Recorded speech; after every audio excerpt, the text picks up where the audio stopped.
Hello again. So I wanted to do a video on how to switch IBOs. Before I get into this video, make sure you hit the subscribe button and subscribe to my channel.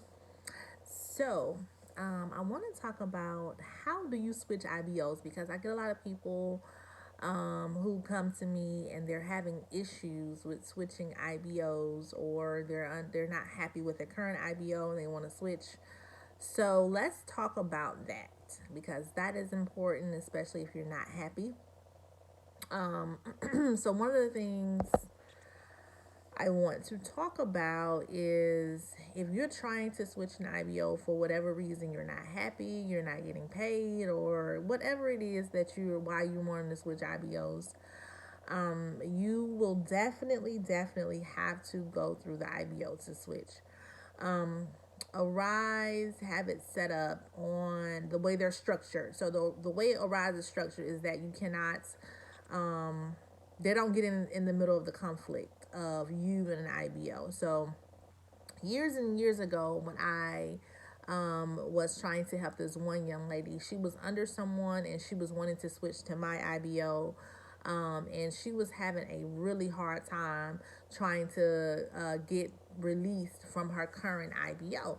So basically, what she did was she reached out to Arise, and Arise advised her that they don't get in the middle of any conflict between an IBO and a CSP. I can understand why, because of the simple fact that when you sign those agreements, NDA and all the other stuff,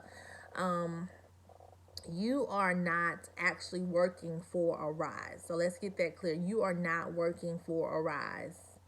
You're not an employee, and Arise tells you you're not an employee of Arise either. So they do advise you of that. So you just have to know, whoever you join up under, that's who you are working for and with. So Arise is just the middleman to provide the jobs for you to be able to work. So a lot of the times, well, all the time, what happens is, if you are an IBO, like I'm an IBO, my agreement is with Arise. So it's a business relationship between me and Arise. But then you have another agreement that you definitely should have between you and your CSP on things that need to transpire, how much pay, your rules and regulations, all of that good stuff. You should have a service agreement between you and your CSP. If you notice, well, this is for IBOs. If you notice, when you have an agreement between you and Arise, if you have a CSP who's actually working, the agreement is not between the worker and Arise. It's between your call center and Arise. So just understand that when you are going under someone, you just need to be able to research them, make sure they have a number, make sure they have a website, make sure they have communication with you before you go under an IBO. This is very important, because sometimes you can run into situations that some people do run into, is where you cannot switch IBOs because they won't drop you. And they don't have to drop you unless you all have an agreement. And then you also have some low down IBOs who will not drop you, and they just want to be spiteful for whatever reason. I've had a situation where this one young lady came to me and she was saying how she was wanted to be removed. She knew the person that she was under. They went to church and everything together. And what happened was, when she advised her, say, hey, I want to be removed, I want to be dropped. Basically, what happened was she terminated what was it, her agreement. Like, she was working. So this CSP was actually working. She had a statement of work, which is a SOW abbreviated. And basically, she terminated her statement of work and then dropped her. So that was like really not a good thing to do, but it was a waste, because Arise ended up putting it, activating her SOW back.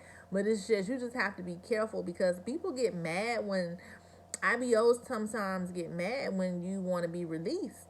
But if it's, I mean, I just want to tell some IBOs who are watching this video, don't get mad if someone wants to be released. It may be beneficial for you, for you to release them, and it may be beneficial for the CSP for them because they may be unhappy, and if they're unhappy, they're not going to perform to the best of their ability to be able to work and keep your call center intact or making your call center look good because they're upset or they're not happy. So just go ahead and release them. For IBOs, sometimes it's good for you to release people and drop them from under your call center because of the simple fact, well, for CSPs, shall I say, it's better for CSPs sometimes to be that they want to be released as well. Some IBOs, like I've had situations where I want to release CSPs because either it's too much work like on my end, and it's all good because I don't mind helping people, but some people need extra help, like a lot of help. I mean, it's I don't anybody that know me know I don't mind helping, I support. But with me being busy, sometimes I can't help like every second of the minute of the day. So a lot of times we just have to schedule something and set that up. But I am hiring right now. Currently, this is October 2019. Normally around this time, I do start back hiring for the client that's on the portal.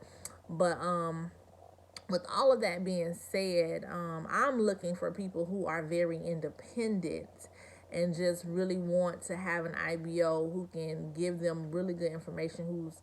I'm the type of IBO that I give out a lot of good information. I want you to be happy, but I also want you to be independent as well. If you're having like certain questions about anything, sometimes I'm the type of IBO where you can text me a lot of times. If we definitely need a phone conversation, we definitely need to schedule that. But it's very laid back. I do offer, once you are working under my IBO, after 12 months, you do get free training for IBO training. So that's another beneficial thing. And then I also educate a lot of my CSPs on different write-offs. And I'm going to get into that as well, on the different write-offs that you can write off as a CSP. So I educate my people. It's not. Really want them to succeed. I want them to be successful with joining a rise. So that's another reason I educate them, because if they're happy, then everything is going to go good. But I just wanted to kind of talk about that. How do you switch a rise? You can just forget about contacting a rise about being dropped. You can forget about that, because a rise is not going to get into the middle of that, and legally it can be like a middle person mediation, like them being in the middle of something like that. They don't have time to sit there from the legal side and just mediate between a CSP and an IBO. So that's why they don't get in the middle of that, because their binding agreement is not between you as a CSP and a rise. I mean, it's kind of messed up in a sense, because if you don't understand the legal side of it, it sounds like it's messed up, especially if a IBO will not release you. So you would have to harass basically that IBO to remove you. But if somebody want to be removed, y'all, just remove them. If you're an IBO, just remove them if they want to be dropped. Okay, so I want to thank you all for watching this video. Make sure you hit the subscribe button to subscribe to my channel for more educational videos and more information about the Arise opportunity. Thank you all for watching.